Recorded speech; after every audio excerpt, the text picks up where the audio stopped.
Hi there, this is day 2 of my newfound health. I feel very healthy and it's amazing. Um, Actually, if you think about it, spending a week with one lung, having too little oxygen, because that's what one of the women in the emergency room noticed first, that your oxygen level is low. Um, might have its upsides because you get a little bit euphoric and giddy when you start off oxygen. Of course, after a certain level drop, you pass out. But I went in and out of the system and it worked all really well. And I've been thinking about the cost of it. And let's say, apart from the medical, from the bed and etc., I think the medical treatment costed about €120, because of course, for what you actually needed, or maybe €200 or something like that. So I think it's nice.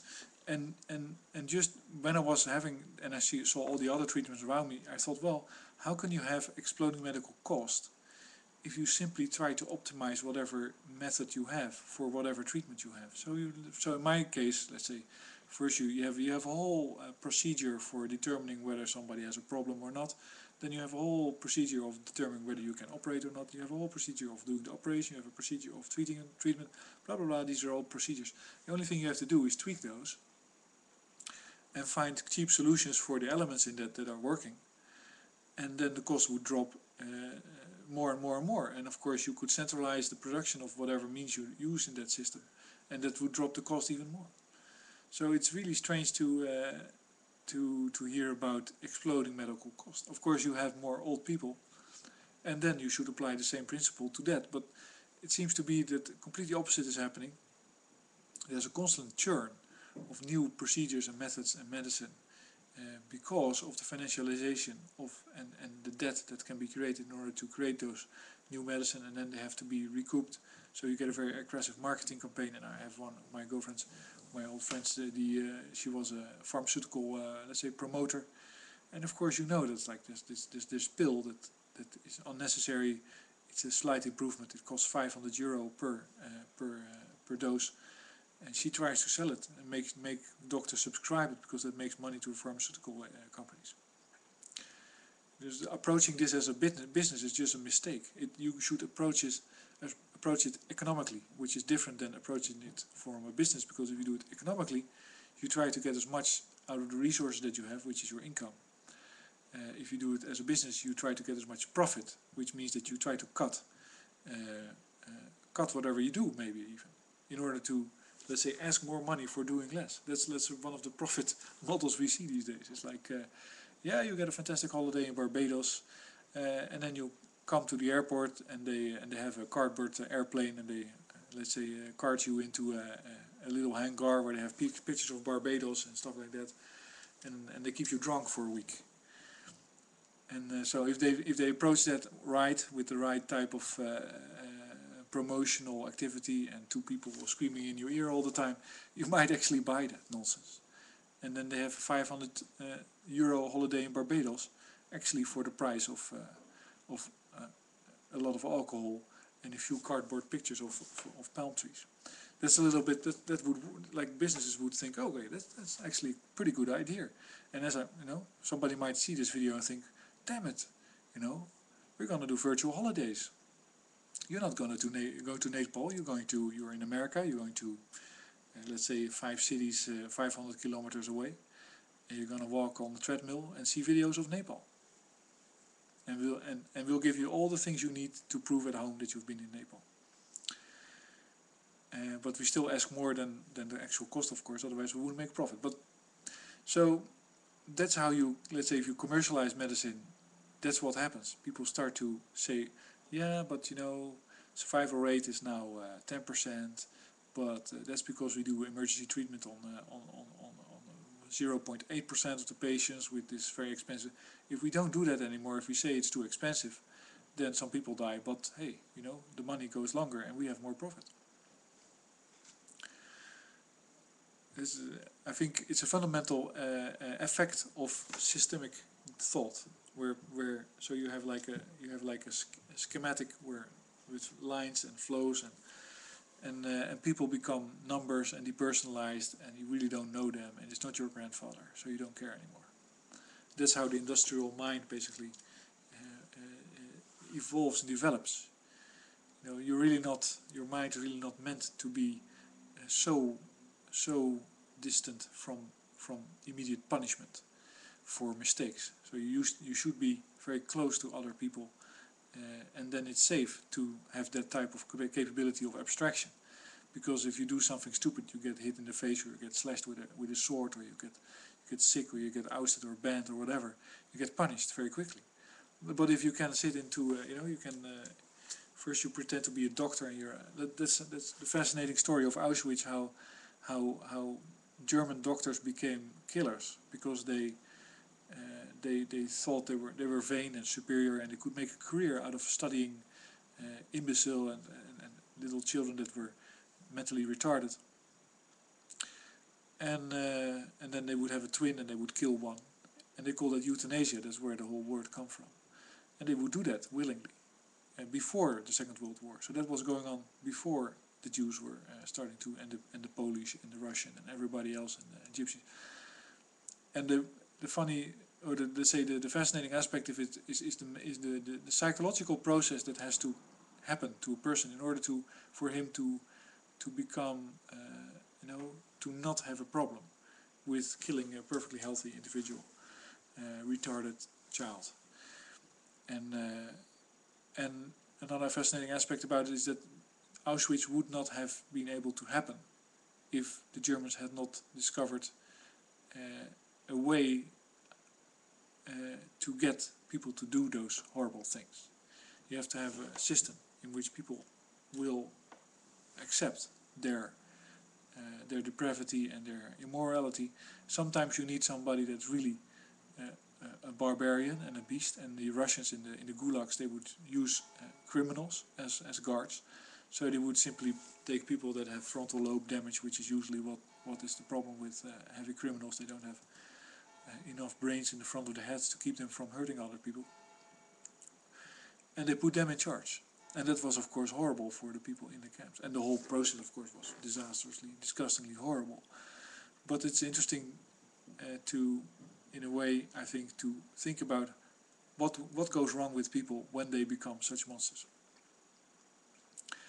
And my conclusion, just to add that to the whole mix, is that if you give people a reason to feel superior, then they will become completely merciless. And then you have to have like a vanity element in that. So they have to be vain and superior, and then they will become a culture unto themselves, and they will not emphasize with whoever they meet. They will feel superior. They think, okay, yeah, but you're a different race. Mentally, let's say, of course, it's all psychology, and it's fascinating because it can happen again as easy, and it has, and the way that it happened in Auschwitz is really, I think worth everybody that has a chance should study if you want to understand humans. It is the industrial process that was implemented there, which means that you separate tasks just until people are willing to do them. So usually you think about people can do them, so not everybody can do this and that, two things at a time, but if you separate the task, it's more efficient. But there's also an element simply that morally people will see the whole picture and they'll stop. So let's say if I am the fisherman in Holland, the only one, and the only one that's needed, and somebody, and I know that I'm basically taking all the fish out of the North Sea and they're all disappearing, and I can see that I can only do 6 scoops, and I have this oversight, and then the ocean is empty and dead, then I will stop. But if you make all different fishers and you kind of pretend that there's conflict, and there's these African fishermen, these primitive fishermen in these little boats, they're stealing our fish while you're coming there with like a big, like a huge ocean factory that you, by the way, populate with slaves. That you, literally, that's true actually. That the Japanese fishing fleet on the other side of Africa, like near Kenya, is usually populated by people that are not allowed off the ship, that are basically born there, work there, die there, and never leave the ship. Slaves. but of course it's in the middle of the ocean. Who cares, you know? And so let's say the Middle Ages are still going on. They're not. They never went away in some pieces of the parts of the earth. And that's, I guess, the whole industrial way of thinking. That's the main problem we have. And it's enabled by oil. Just to make the link back to my standard topic of oil credit system. It's enabled by global systems. I want to say something else. So this is a little bit of a random video, but I was thinking about this whole German, because we now get also the Fourth Reich and does that type of news.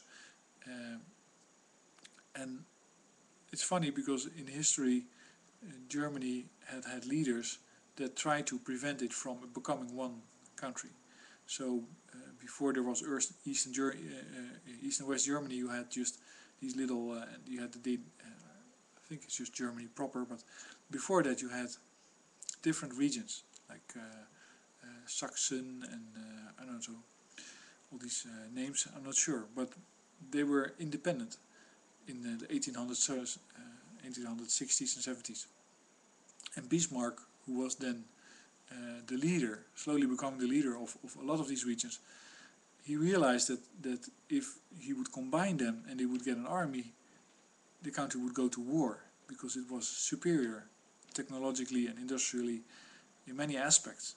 And it would have an army and it would have the money to fight. So it would start fighting. And it would start to, let's say, exert its influence and its philosophy on the rest of Europe. And he tried for years to prevent that from happening. That's what he writes. That's what's written about him. That he basically tried to keep Germany separated under wraps.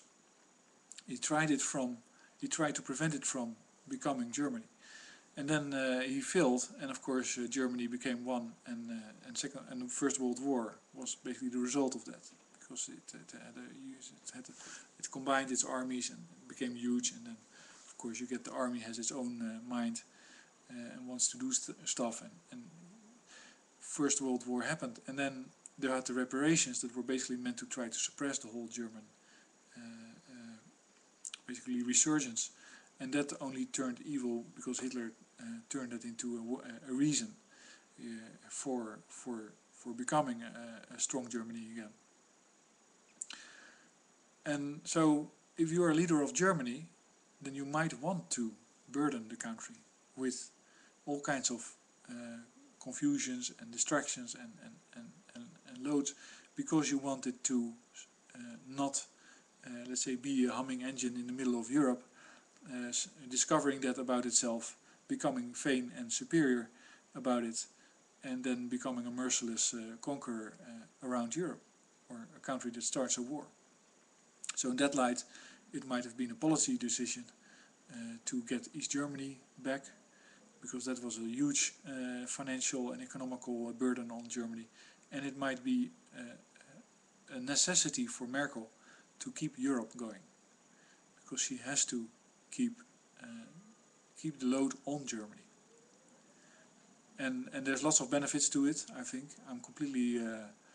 I'm not pro-euro in the sense that it's not smart to have one currency in a whole region, because let's say that creates all types of opportunities of trade that are really unfair, because you're gonna exploit low wages in Greece and they're never gonna increase. So